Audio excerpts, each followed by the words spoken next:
Dios, hermanos, ya estamos en la hora 15 de nuestro curso Libros Históricos. En este caso estamos con Primero de Crónicas. Primero de Crónicas, el tema es David, y Salomón y Reyes de Judá. Recordamos aquí algo muy importante porque tenemos 3 series de 2 libros. ¿Se acuerda? Que tenemos Reyes, Crónicas y Samuel. Se dice libros y por eso es el masculino. Primero de Crónicas, segundo de Crónicas, Samuel o Reyes. Y en el Nuevo Testamento tenemos epístolas que son femeninas, ¿ya? Primera del apóstol Pablo a Timoteo, segunda a Timoteo, a Tesalonicenses, primera y segunda. En el Nuevo Testamento son en femenino porque son epístolas, pero aquí son libros. Y tenemos una serie de 3 porque son 3 fuentes para ver lo que pasó con los reyes de Israel. Usted recuerda muy bien que Samuel, el gran profeta, un gran sacerdote, bueno, pues estuvo con David, estuvo con Salomón y estuvo al frente de, pues en lo espiritual, muy fuerte. Después tenemos algunos escribanos que registraban lo que decían los reyes. Esos son primero y segundo de Crónicas, por eso se llaman así Crónicas, que tenemos ahorita. Y luego tenemos también primero y segundo de Reyes, que también eran de otros escribanos que los reyes pedían que se registraran sus hechos. Entonces hoy vamos a primero de Crónicas y vamos a ver estos temas que tenemos aquí, pues ya disertando los principales temas: tribus de Israel, hijos de David y Salomón, cantores a los cuales puso David, las tribus, otras tribus, además de Judá, Saúl como rey, David como rey, los valientes de David, que recuerden, David tenía una habilidad para hacer equipos grandes, no era celoso, no pensaba que alguien era más capaz que él, sino que ponía personas muy capaces en lo militar, en lo económico e incluso en la música, ¿no? Aunque él también era músicos muy desarrollados en el tiempo de David. Tenemos algo de los levitas también, el pacto de Dios con David, que es cuando Dios le promete una descendencia permanente en el reino, el censo que hizo David, que todos sabemos fue un error, y luego tenemos los preparativos para el templo, porque Dios no le concedió construir el templo. Pero aunque no lo construyó, dijo: voy a juntar todo lo que se requiera para que su hijo Salomón hiciera el templo, que originalmente era algo así impactante, ¿no?, en su construcción. Y luego tenemos la muerte de David. Entonces estamos con primero de Crónicas, y se llaman así porque en muchos literatura crónica es registro de algo que está haciendo memoria de o una historia de algo. Se llaman crónicas, no nada más en la Biblia, hay crónicas en mucha literatura, ¿no?, en muchos lugares. Y bueno, estos crónicas tenemos que ver algunas cosas. Capítulo 1 tenemos los descendientes de Adán. Dice que Adán, Set, Enos, Cainán, Mahalel, Jared, Enoc, Matusalén, Lamec, Noé, Sem, Cam y Jafet. Aquí hay algo muy interesante. Esta genealogía no tiene nada que ver con el reino de David, pero entendemos que los escribanos estaban buscando los descendientes de, en este caso, los patriarcas, Abraham, Isaac y Jacob, y los fundadores de la nación judía. Por eso están aquí estas personas, pero no eran contemporáneos. Recuerden, no estaban ahí. Sin embargo, sí, en Crónicas hablan mucho de genealogías. Por eso a veces como que cansa, ¿no?, los nombres de, y a veces decimos porque este hijo de este, hijo de este, hijo de este, era para llegar al origen.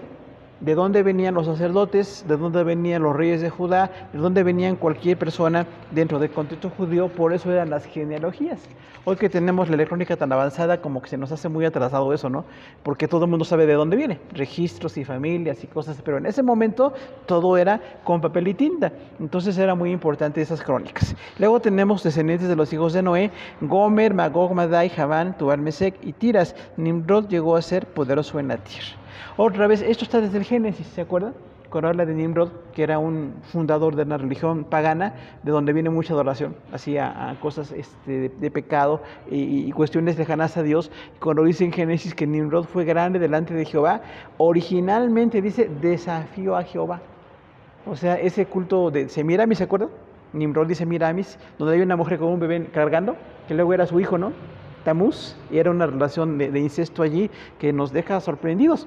Y de ahí vienen muchas imágenes religiosas de muchos lugares, pero originalmente viene desde estas genealogías. Por eso es que aquí los escritores ponen quiénes fueron esos personajes. Luego vienen los descendientes de Sem. Tenemos 6 Sem: Arfaxad, Sela, Eber, Peleg, Reu, Serug, Nacor, Tare y Abraham. ¿De quién viene aquí importante? Abraham. ¿Se acuerda? De la tribu de Sem viene Abraham, porque de ahí vienen los judíos. O sea que era algo así como buscar el origen de Abraham. Por eso es que tenemos ese registro. Aunque decimos, parece pues así como muy exagerado, pero ahí estaba con ese propósito. Luego tenemos, dice, descendientes de Ismael y de Setura. Dice que Setura, concubina de Abraham, dio a luz a Simrán, Joxán, Madán, Madián, Ibsac y Súa. Abraham no nada más tuvo como concubina a la mujer con la que tuvo Ismael, sino tuvo una segunda concubina. ¿Está bien, hermano? No, no está bien, pero está ahí. O sea, Setura es una mujer que tuvo ahora una tercera mujer. No es que esté bien, o porque está aquí registrado quiere decir que está bien, no, pero sucedió. Entonces Abraham, aún ya muy anciano, con Isaac como hijo, ya con la bendición de Israel, aún tuvo una tercera mujer y extranjera también. Por eso decimos a veces esos errores, ¿no? Que la gente piensa que porque tiene poder económico o personal de tomar decisiones, pero son equivocaciones. Y en este caso, Abraham se equivocó con la tercera mujer con la que tuvo todos estos hijos. O sea, eso no está bien. Incluso dice ahí en el texto que Abraham tuvo que separarlos de Isaac para que no fueran competencia a Isaac como fundador de la nación judía. Pero el asunto fue que Abraham se equivocó al tener una tercera mujer. Por eso siempre decimos, Dios puso un hombre y una mujer. Cuando muere el esposo o la esposa podemos volvernos a casar, pero mientras vivimos no hay opción de que tengamos esa situación de pues tener más parejas sexuales. Los descendientes de Esaú también vienen aquí, que no son como a los judíos, pero Esaú, recuerden, el hermano también de Isaac, y bueno, que peleaba con Jacob por muchas cosas, ¿no? Entonces por eso hay mucha historia, incluso al día de hoy. Los judíos tienen enemistad con algunas tribus que originalmente eran muy cercanos y ahora han sido enemigos, ¿no? Entonces tenemos eso. Los hijos de Israel, dice Rubén, Simón, Leví, Judá, Isaacar, Zabulón, Dan, José, Benjamín, Neftalí, Gad y Aser, son los hijos de Jacob, que a veces aparecen unos y aparecen otros, porque de alguna razón histórica a veces quitan a Rubén. Recuerdan que Rubén cometió incesto con una de las mujeres de Jacob, lo quitan a Rubén a veces. Y hay ocasiones en que aparece Rubén, hay ocasiones en que aparece José, o hay ocasiones en que aparecen Efraín y Manasés, los dos hijos de José. Pero ahí la genealogía era como ver las tribus importantes para ellos. Luego tenemos descendientes de Judá. ¿Por qué Judá? Porque de ahí viene Salvador. Nada menos de Judá viene el Señor Jesús, de Judá viene la salvación, y entonces vienen otros nombres ahí de los descendientes de Judá. Y luego tenemos también los descendientes de Rubén. Recordamos el primogénito de Jacob. Tenemos ahí Anoc, Falu, Esrom y Carmi. No son importantes en cuanto a lo judío como la salvación, pero estaban ahí con esos registros. Y en ese tiempo muchas personas buscaban el registro de quién era su padre, como hoy llamamos los patronímicos, ¿no? Los apellidos. Decimos de quién vengo, por qué tengo este apellido. Y a veces es interesante, a veces da pena las cosas que han pasado, pero originalmente era como buscar su origen. De las 12 tribus, por eso dice, Rubén tuvo tales hijos y de esos hijos vienen otros descendientes. Y los libros de crónicas tienen varias listas donde se relacionan cada tribu con sus descendientes o ascendientes. Entonces tenemos ahí esa situación que nos parece como muy repetitiva, pero para ese momento era importante, ¿no? Luego tenemos ahí que los descendientes de Gad, también otro de los hijos de Jacob, tribu de Gad, quiénes eran ellos, y ahí vienen el registro de ellos también. Luego, las 2 tribus y media, recuerdan, Efraín y Manasés, creció tanto Manasés que era imposible juntarlo con otras tribus. Por eso dice que antes de pasar el Jordán, les dijeron a Josué, déjanos tener en nuestro territorio, porque somos muchos. Y Josué les dijo, está bien, déjenos mujeres e hijos, pero los hombres vengan a la guerra, porque apenas vamos a conquistar Canaán. Entonces, por eso dice las 2 tribus y media, generalmente, ¿no? Luego tenemos descendientes de Leví, pues nada menos la tribu sacerdotal. Era importante para ellos decir quién era sacerdote. Esto era notorio porque incluso usted ve en Esdras y Nehemías que no todos aparecieron. Hubo algunos que decían, yo soy hijo de tal tribu, y buscaban su registro y no lo encontraron. Y los que no lo encontraron fueron quitados de la tribu o del sacerdocio, porque no venían de ninguna tribu, ¿no? A eso pasa muy seguido, que no hay como una pues registro estricto de lo que pasó con los ascendientes, y bueno, los descendientes a veces tienen ese problema. Luego tenemos cantores del templo nombrados por David. Esto de los cantores que nombró David es muy interesante, porque hay un grupo que hay que le llama a esto el tabernáculo de David. Si usted escucha el tema tabernáculo de David, deje de oír. Es totalmente falso, porque están diciendo como que David reinstauró un tabernáculo para hacer la adoración, y como que de ahí vienen muchas cosas, ¿no? Y de ahí vienen prácticas. Las iglesias que danzan, que buscan avivamientos, las cosas así de mucho movimiento, vienen de este origen, que es equivocado. David lo único que hizo fue darle lugar a los cantores. Él cantaba, ¿no? ¿Se acuerda que tocaba el arpa y cantaba y componía? Era músico. Y no nada más era músico, era militar. Y luego era rey. Entonces tenía muchas habilidades. Por eso es que él decía que le dio lugar a los músicos, pero no restauró nada. Ni de ahí vienen otras cosas de alabar al Señor, ni nada de eso, porque sí como que se sacan cosas erróneas, ¿no? No es cierto que haya hecho algo más allá que nombrar a los músicos. Y luego vienen crónicas un poquito más adelante a eso. Los puso por orden, según sus habilidades, porque como músico, usted sabe que no todos somos músicos.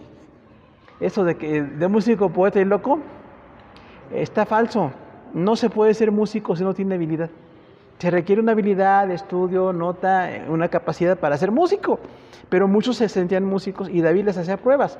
Veía quiénes sí eran músicos y quiénes no.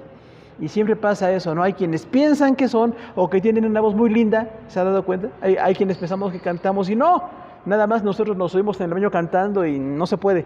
Pero hay gente que tiene una voz bonita. Entonces ahí eso fue lo que hizo David. Poner músicos y cantores bien organizados no está mal, pero ni le da más autoridad a David, ni tiene que ver con que en la iglesia renovemos nada. Porque hay iglesias que dicen, hay que renovar el tabernáculo de David. Ni dice que lo hagamos, ni dice que nosotros tenemos que imitar nada. Nada más sucedió eso en ese momento. Luego vienen descendientes de Aarón, capítulo 6, o sea, la tribu sacerdotal otra vez, porque venían de los sacerdotes. Y para decir que eran sacerdotes se requería ver quiénes eran sus ascendientes. O sea, quién fue tu abuelo, quién fue el antecesor para que tú seas sacerdote. Si no había relación, los quitaban del sacerdocio. Luego tenemos las ciudades de los levitas. Algo que tenemos aquí muy importante es los levitas, capítulo 16 y 23, no tenían territorio. ¿Se acuerdan? Dice Dios por el ministerio, reciben diezmos, ofrendas y primicias, pero no tienen territorio. Decía Dios, entonces al norte, al centro y al sur del país tienen ciudades, o sea, lugares donde habitar, sus animales, sus posesiones, y el tiempo que tenían que irse a Jerusalén a trabajar, se iban a trabajar, pero regresaban a sus ciudades. Porque hay quienes pensaban entonces que los levitas no tenían nada. Dicen, un levita no tiene derecho a nada, no tenían territorio. Porque Dios estableció de los dos hijos de José, Efraín y Manasés, tribus, y quitó a Leví como sacerdote. Por eso siempre seguían siendo 12. Pero en este caso los levitas se dedicaban al templo y no era fácil. Había cientos o miles de levitas. Un sumo sacerdote, los hijos de él eran los sacerdotes y cientos de levitas que hacían muchos oficios, ¿no? ¿Se acuerda? Limpiar animales, hacer las ofrendas, estar ahí en el templo, a veces tarde y noche. Porque como la gente llegaba muy tarde por los viajes como se hacían en ese tiempo, los levitas de noche estaban en el templo. Por eso dice, los que de noche estáis en la casa de Jehová. Habla muy bonito de los levitas que estaban recibiendo a la gente. No era un heroísmo, era un trabajo. Pero a veces en la tarde o noche tenían que recibir a la gente o hacer sus ofrendas. Y como estaban sirviendo, entonces no tenían ciudad. Pero acababan su servicio y se regresaban a su ciudad. Entonces era importante que veamos eso, ¿no? Como que Dios es perfectamente consciente de las necesidades nuestras, ¿no? Porque hay quien dice, bueno, esta persona me va a servir, pero ¿y qué pasa con él? No tiene casa, no tiene posesión, no tiene animales, sí tenían, nada más que los descuidaban cuando estaban en su servicio, pero acabando el servicio, regresaban a su lugar. Isaacar, capítulo 7, otra vez, la tribu de Isaacar, la tribu de Benjamín, capítulo 7, y luego Neftalí, también capítulo 7, esos descendientes para que las tribus vieran quiénes eran su origen y pudieran dar lugar a las familias en esos lugares. Incluso para el territorio, porque a veces en el territorio decía alguien, yo soy descendiente de tal tribu, tenía que comprobarlo para que le dieran territorio. Si no lo comprobaba, no le daban territorio. Entonces hay un orden en las cosas de Dios, ¿no? Decimos, bueno, no todo es así muy bonito, a veces hay que estar comprobando las cosas. Luego tenemos ahí Manasés y Aser, tribus en el capítulo 7 y hasta el final del capítulo 7. Entonces las tribus es por eso, para ver de dónde venían los 12 hijos de Jacob y, bueno, sus hijos y sus nietos y la familia ahí que tenían que ver. Incluso viene Benjamín, capítulo 8, y luego tenemos algo muy importante, los que regresaron de Babilonia. En Crónicas habla de los que acabaron del cautiverio. O sea que es un poco extenso el tiempo, ¿no? No nada más es cuando estaban ellos ahí, sino hasta el cautiverio. Cientos de años después, ¿quiénes regresaron? ¿Era importante o no era importante? Pues sí, ¿quiénes regresaron? Porque usted se acuerda que no todos regresaron. Dice que estaban muy contentos allá en Babilonia, en Persia, y no se quisieron regresar. Por eso cuando Zorobabel dijo, ¿quién quiere regresar? Pues que tenga voluntad. Incluso el rey Sirio dijo, quien tenga voluntad, regrese a Judá. No fue obligado que regresaran, y no regresaron todos. fueron algo así como 48,000 personas que regresaron con Zorobabel, pero dice ahí quiénes fueron los que regresaron. Capítulo 9, los primeros que entraron en posesiones fueron israelitas, sacerdotes, levitas y sirvientes del templo, volvieron del cautiverio. Era importante ver quiénes regresaron del cautiverio porque son los que repoblaron Jerusalén, ¿se acuerdan? Quedó devastada por Babilonia, Jerusalén, entonces era importante que regresaran. No era como un capricho, era importante que regresaran. Y un hijo de David llamado Zorobabel regresó con ellos. Y estaban ahí en su territorio, pero dice, sí regresaron estos, e incluso habla de sus nombres. No tenemos aquí el registro ahorita porque no nos compete, pero vienen ahí los nombres de las personas. ¿Quién regresó? ¿De qué tribu venía? ¿Qué hizo? ¿Dónde habitó? ¿Cómo repobló Israel? Entonces era importante hasta la restauración, ahí diríamos nosotros eso, ¿no?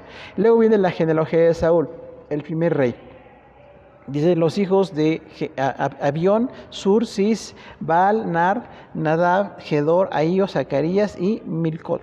O sea, son los descendientes del primer rey judío, que fue Saúl. ¿Se acuerda que no fue David, fue Saúl? Un benjamita, el primer rey, y bueno, no fue bueno. Al final la soberbia se alejó de Dios, pero finalmente viene quiénes son sus hijos, porque era importante ver cómo el reino se había establecido, qué hijos tuvo Saúl y en las tribus cómo siguieron adelante. Incluso en el tiempo de David, David permitió que la familia de Saúl siguiera adelante. Nada más algunos de ellos los mataron, ¿se acuerdan? Porque decía que los Gabaonitas habían sido asesinados por Saúl y dice que entonces pidieron 7 hijos de Saúl para matarlos por esa injusticia, que nos parece pues, así muy drástico, pero a veces la justicia tiene que aplicarse. Si alguien demanda algo, la justicia tiene que aplicarse. No es que nosotros queramos o no, era justo en ese momento, aunque suena muy, muy drástico, pero sucedió. Sin embargo, los demás descendientes de Saúl no fueron quitados. Incluso Mefiboset, hijo de Jonatán, nieto de Saúl, siempre estuvo a la mesa del rey David, ¿se acuerdan? O sea, David era muy buen amigo y le dijo a Jonatán, y si tú mueres en la guerra, yo voy a cuidar a tus hijos. Y es muy bonito, ¿no? Porque a veces cuando la gente decimos que sí, y cuando la gente muere, pues ya no se cumple. Y sin embargo, David sí cumplió. Siempre tuvo a Mefiboset allá a su mesa y le dijo a Jonatán, tus hijos no van a quedar desprotegidos. Aunque te mueras en la guerra, yo voy a proteger a tus hijos. Luego tenemos en el capítulo 11, cuando David es proclamado rey. ¿Se acuerda que fue en Hebrón? Todavía no estaba Jerusalén como capital, era Hebrón. Y ahí en Hebrón vienen las 12 tribus y nombran a David como rey. David tenía 30 años en ese momento. Empezó con Saúl como militar a los 17 y hasta los 30 años fue rey. O sea, tardó 13 años siendo siervo del rey, músico, cantor. Cuando Saúl lo quería matar, David huía. Fueron unos años, ¿no? Por lo menos ahí hay unos años en los que huyó David hasta que lo nombran como rey. Cuando tenía 30 años fue rey. Por eso siempre decimos, en las cosas de Dios hay tiempos, ¿no?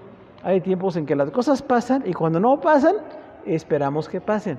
O hay que esperar a que pasen, pero nunca nosotros pensemos que como que a Dios se le olvida, ¿no?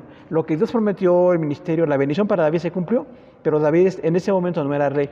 Durante unos años estuvo nada más como sirviente del rey Saúl, hasta que ya lo nombran rey, después de la muerte de Saúl.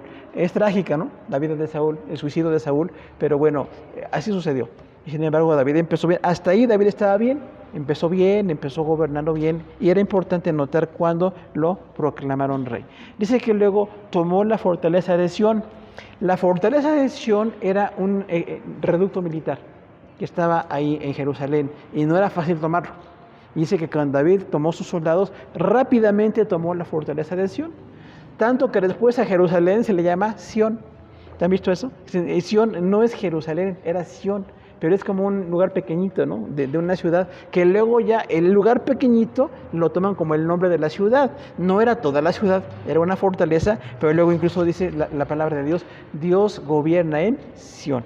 No nada más en ese lugarcito, en toda la ciudad o en todo el mundo, ¿no? Pero en ese momento Sión era importante. Y de ahí viene la palabra Sión. Incluso el sionismo, ¿no? ¿Se acuerda que tiene que ver con los judíos? Los sionistas son los que están a favor de los judíos. Viene de esta palabra, que originalmente no era importante, era Jerusalén o Hebrón, pero después Sión llegó a usarse mucho. Entonces, cuando usted ve a Sión, sinónimo de Jerusalén. Como cuando luego decimos, no, una ciudad o una demarcación aquí en la Ciudad de México, no es toda la ciudad, pero dicen el nombre de ese lugar pequeñito como si fuera toda la ciudad. Entonces, es una cosa que tenemos en el idioma, tenemos esa cuestión muy cultural.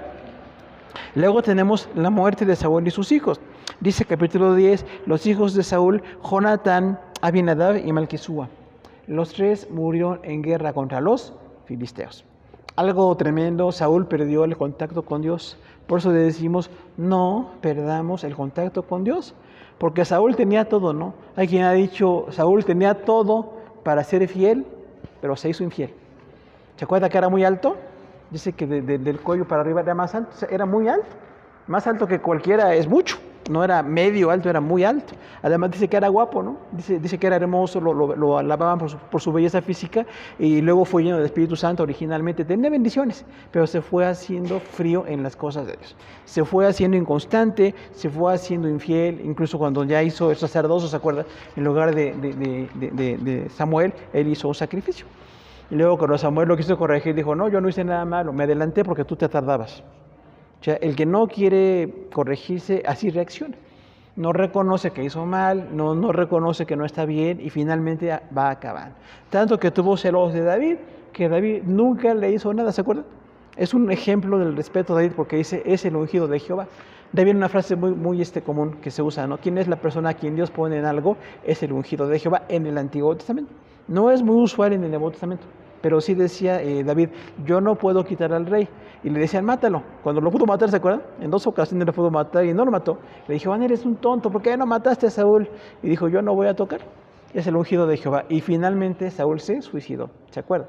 Entonces es tremendo que alguien se aparte de las cosas de Dios, que no reconozca a otros, que no sea fiel y que no se deje renovar. Porque todos podemos caer. Todos tenemos caída espiritual o errores. Pero si no nos levantamos, hermano, vamos más abajo. Entonces es importante levantarnos y es lo que a David se hacía. David se cometía errores, pero sí se arrepentía. Y ya no quería seguir con eso y se dejaba amonestar por los profetas, cosa que Saúl no hizo en ese caso. Luego tenemos los valientes de David, capítulo 11. ¿Quiénes son los valientes? Son muchos. Hay como 38 valientes. De ahí que aprendemos, hermano. Trabajar en equipo. Trabajar en equipo es importante, ¿no? Porque hay quienes piensan que son muy egoístas. Dicen, bueno, David, militar, poeta, cantor, muchas habilidades, podía hacerlo solo. Y sabe que no podía. Tenía muchas habilidades, pero siempre es su equipo. Y hacer equipo es importante porque no todos pensamos igual, no todos tenemos las mismas habilidades e incluso pues hasta los mismos intereses. Sin embargo, David tenía un equipo muy grande, cosa que Saúl no. Saúl tenía muy poquitos seguidores, muy poquitos líderes y David siempre tenía gente. Si eran militares, bueno, como militares, como músicos, pues como músicos o como gobernantes. Y luego vemos aquí en Crónicas, veremos que puso incluso gente de otras cosas, como administradores, como sacerdotes, o sea, David era de equipos grandes. Y ahí lo importante es que aprendamos a hacer de equipo, porque algunos somos muy solos, ¿no? Como que nos gusta trabajar solos, nos sentimos mejor solos. Y estar solo es parte de, pero no siempre estamos solos. Cuando estemos en equipo hay que respetar a los demás, darles lugar, respetarlos, y es lo que hacía David. David reconocía a todos esos.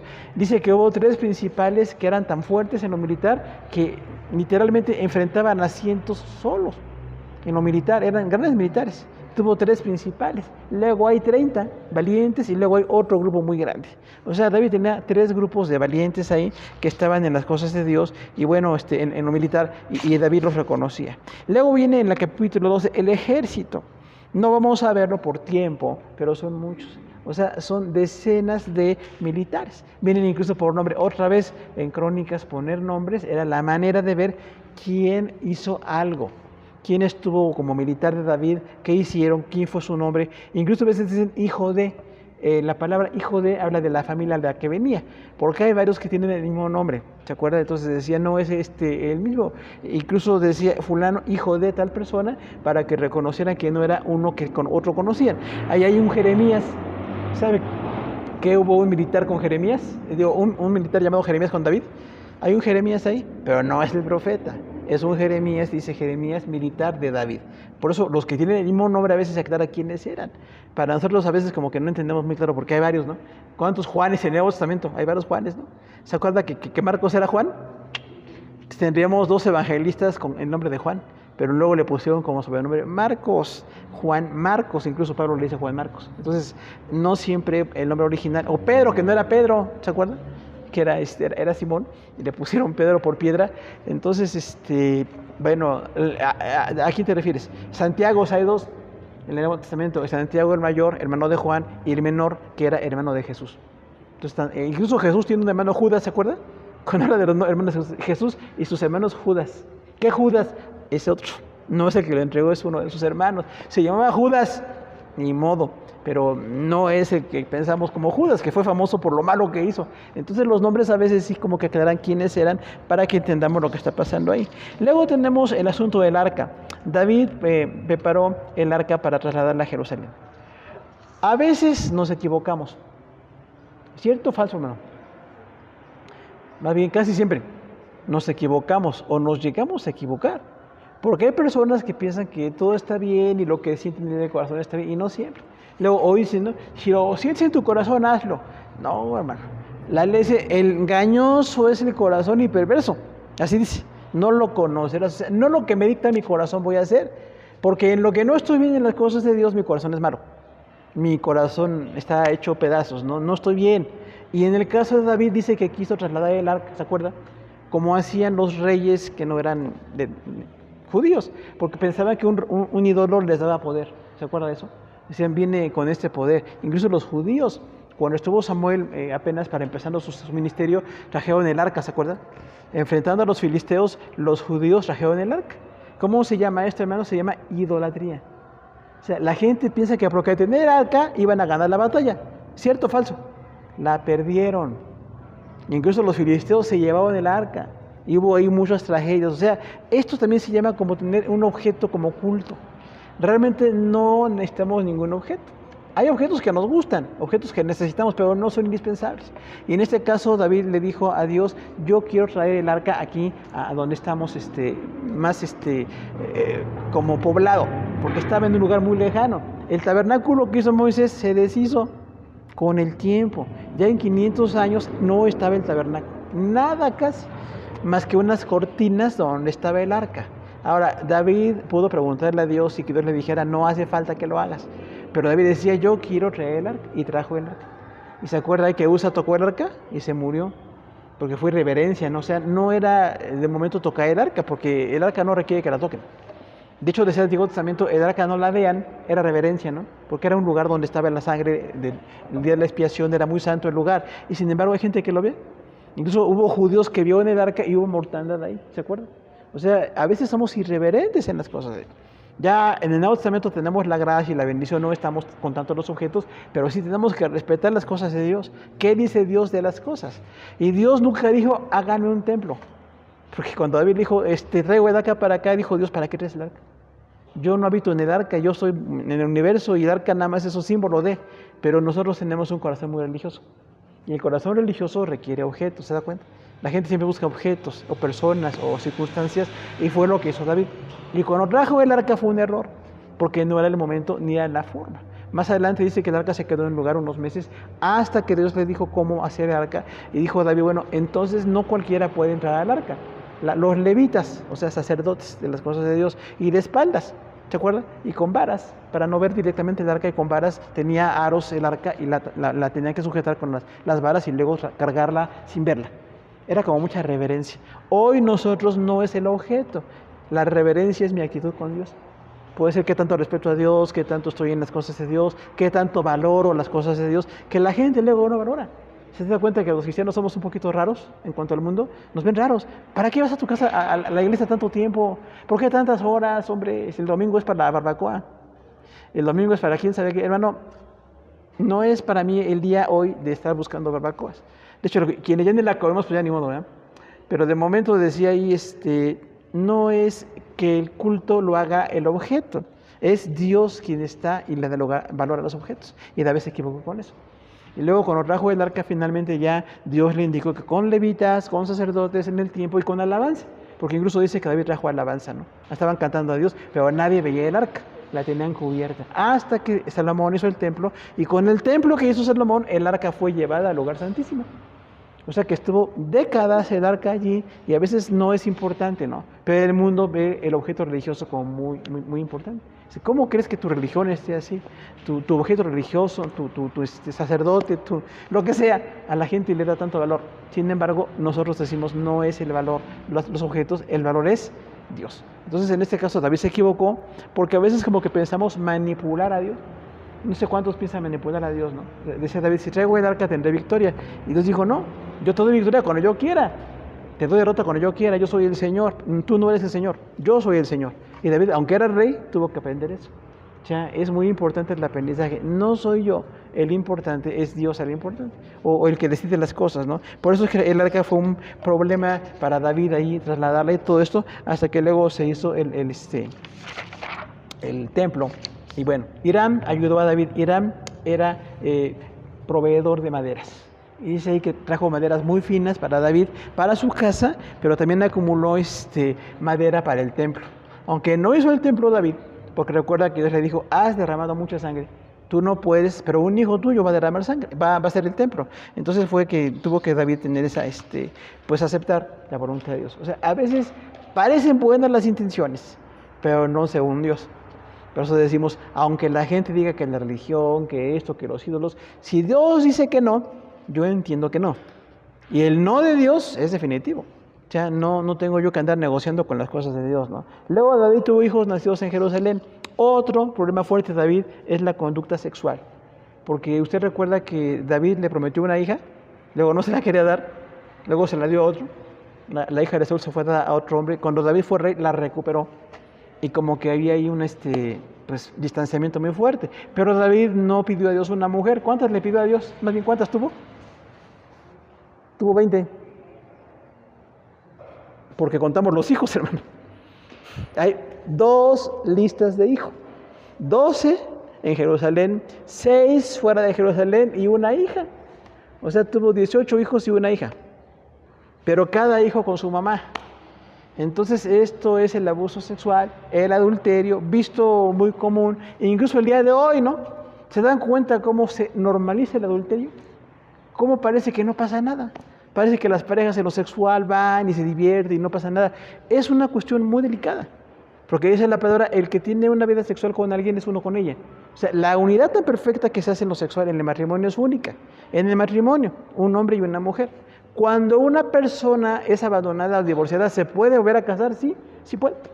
Con una persona cristiana, ¿no? Esperamos, o creyente. Pero si no pasa eso, nosotros nos guardamos hasta que Dios provea a la siguiente persona.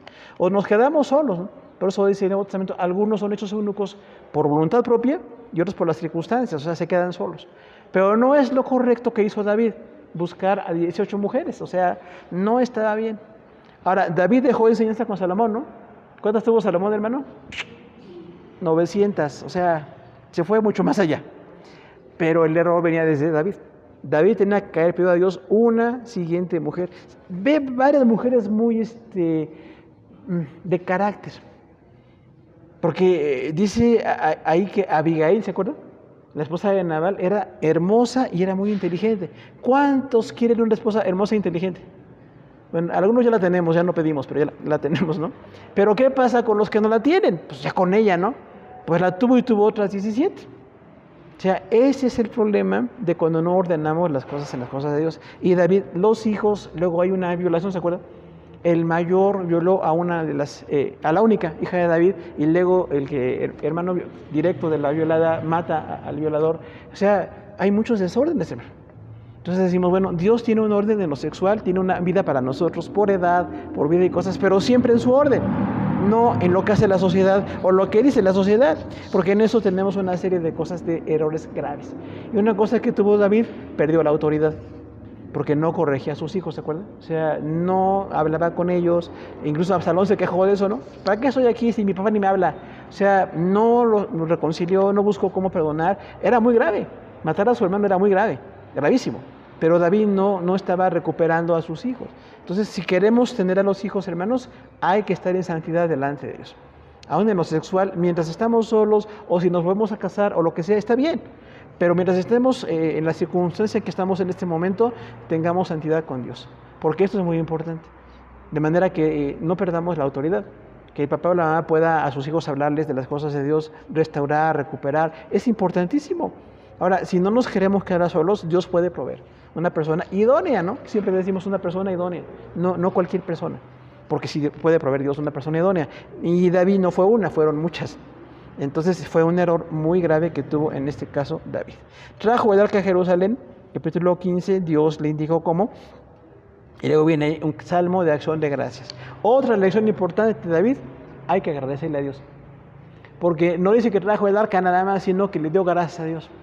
Dijo, gracias Señor porque pudimos traer esta arca, porque ahora estamos delante de ti y queremos estar consagrados, queremos algo espiritual. O sea, hay que ser agradecido con Dios, porque hay quienes no agradecen, hermano. Dios bendice y da y como que no agradecemos, como que nos acostumbramos, ¿no? Decimos, yo soy hijo de Dios y pueden venir cosas de Dios, pero no, siempre hay que estar agradecido, ¿no? El pacto con David es importante, el 17, porque Dios le dijo, un hijo tuyo va a gobernar para siempre. Nunca fue ni Salomón, ni ninguno de los hijos de David y los descendientes, es Jesús el que va a gobernar permanentemente. Viene otro capítulo, el 18, los oficiales de David, otra vez los mismos militares, otros oficiales, otros en lo militar, habla de un equipo muy grande que tenía ahí. David derrotó a los amonitas y sirios, capítulo 19. En ese punto está David en lo militar. Jerusalén ganaba las batallas, David estaba bien. Cuando no se apartaba de las cosas de Dios había bendición siempre, ¿no? Luego, los hombres de David matan gigantes. ¿Se acuerda que aquí hay otros 3 gigantes? O sea, David mató uno, llamado Goliat, pero los militares de David mataron a otros 3, que era en ese momento como un gran logro, ¿no? Hoy sabemos que los gigantes no son invencibles, que tienen poca movilidad, mala vista, tienen problemas de columna, hay muchas cosas. Pero en ese momento la gente pensaba que un gigante era invencible. Por eso cuando David mató a Goliat era increíble, ¿no? ¿Cómo mataste a un gigante con una honda y con una piedra? Bueno, las habilidades que Dios le dio a David, ¿no? Pero luego tenemos un problema. David censó al pueblo. Capítulo 21. Dice ahí que David ya era viejo, ya estaba por entregar su ministerio al Señor, y dijo, quiero saber cuántos militares tengo. ¿Qué es esto, hermano? Pues es como mucho egoísmo, ¿no? Porque ya no estaban en guerra, ya no tenía que saber cuántos eran, e incluso Joab, que era menos espiritual, le dice, ¿para qué vas a censar a los oficiales? Esto no hace falta. Pero dice que pudo más la palabra de David, se puso necio. Algunos a veces nos ponemos necios, ¿verdad? Y David dijo, se va a hacer un censo. Y cuando estaban censando, eran muchos militares en Judá y muchos en el norte. Pero dice que viene una mortandad. ¿Recuerda esto? Y Dios le dijo a David, tienes 3 opciones. Puedes ser derrotado por tus enemigos o puede venir un juicio de parte de Dios directamente. Dijo a David, bueno, yo quiero mejor en manos de Dios. No quiero en manos de hombres, que los hombres no me juzguen, que sea Dios. Y hubo mortandad 3 días. Murió muchísima gente. Pensamos que fue una infección. Ahora que estamos tan cerca, ¿no?, de las infecciones y los contagios, murió mucha gente.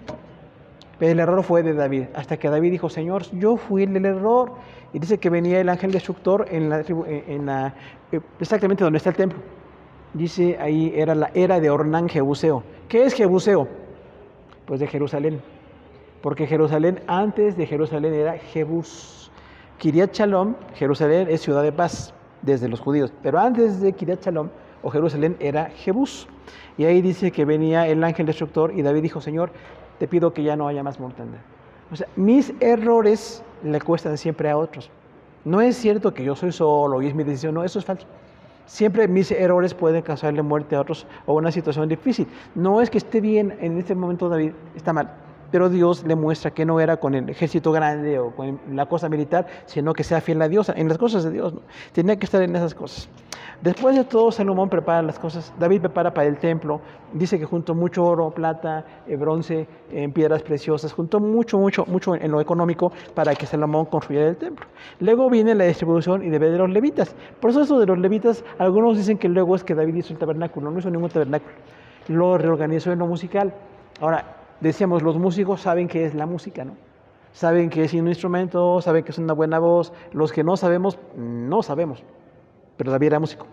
Y entonces dice que reorganizó a los músicos según sus habilidades. Ahí viene Asaf, ¿se acuerda?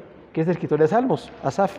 Y bueno, Asaf fue puesto por David originalmente. Y hay otros más ahí que son músicos y compositores. Incluso entre los mismos levitas eran músicos. Dice, eran músicos muy destacados. ¿Se da cuenta de que Dios pone diferentes habilidades? Porque dice, bueno, eran todos levitas, pero de entre esos levitas, algunos eran muy buenos músicos. Y entonces fueron los puestos por David en lo que dicen que fue el tabernáculo. Decimos, no, nada más reorganizó a los músicos, era muy importante. Cantores y músicos, capítulo 25. Otra vez, un cantor sabe de voz y alguien que de música e instrumentos también tiene que saber de eso, ¿no? Entonces David sabía de esas cosas y puso cantores y puso músicos, por eso era muy importante lo que hizo en ese momento. ¿Fue bueno o no fue bueno? Sí, fue muy bueno poner músicos y cantores, aunque David no era levita, él era de Judá, pero esas personas fueron puestos ahí. Los primeros oficiales Porteros oficiales, capítulo 26, habla incluso gente que estaba cuidando el templo. O sea, puso David hasta la gente que guardaba el templo.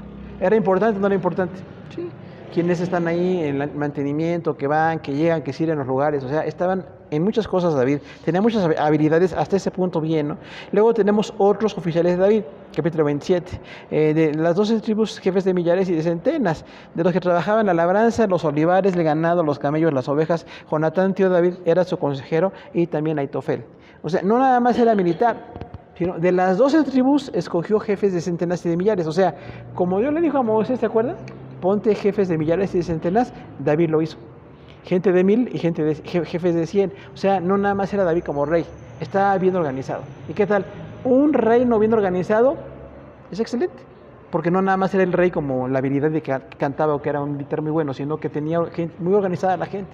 Y es importante ver qué habilidades tienen. Pero siempre decimos, según sus habilidades, según su testimonio, según su vida, son puestos en las cosas de Dios. Y por eso dice, hasta los oficiales, los administradores, los que labraban, los que estaban con los olivares, los que estaban con el ganado y los camellos. O sea, hasta las bestias que tenía David, tenía muy organizado quienes hacían cargo. Y otra vez, hay gente que cuida animales, ¿no? Hay quienes nos dan miedo los animales, no somos. Los de la ciudad no somos buenos, para los animales, nada más los vemos en la tele, pero hay gente que sabe en cómo se tiene que sembrar, qué se tiene que hacer con el animal, y esa gente fue la que puso a David ahí. Luego tenemos que Salomón sucede a David.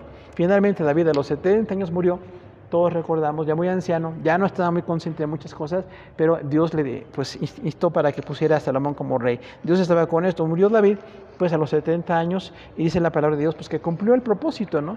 Cumplió el propósito de Dios para su vida. Y ahí diríamos entonces nosotros, bueno, ¿cuál es el propósito de Dios? En la edad que tengo ahora, las circunstancias que tengo, en las situaciones que Dios me pone, hay un propósito simple. Y decir cuál es el propósito de Dios. Porque David ya muy anciano, recuerda que incluso tenía mucho frío, que tuvieron que dejar a una joven que dormía con él, nada sexual, era como una cuidadora para él, era muy cultural en ese tiempo, ¿no? Entonces dice que, bueno, David murió y finalmente ya no tenía ni la fortaleza ni las habilidades, porque se van, claro que se van las habilidades, las fortalezas, pero llegamos entonces a cumplir el propósito de Dios para nuestras vidas. Bueno, pues terminamos, hermanos, esta lección. Dios les bendiga a todos.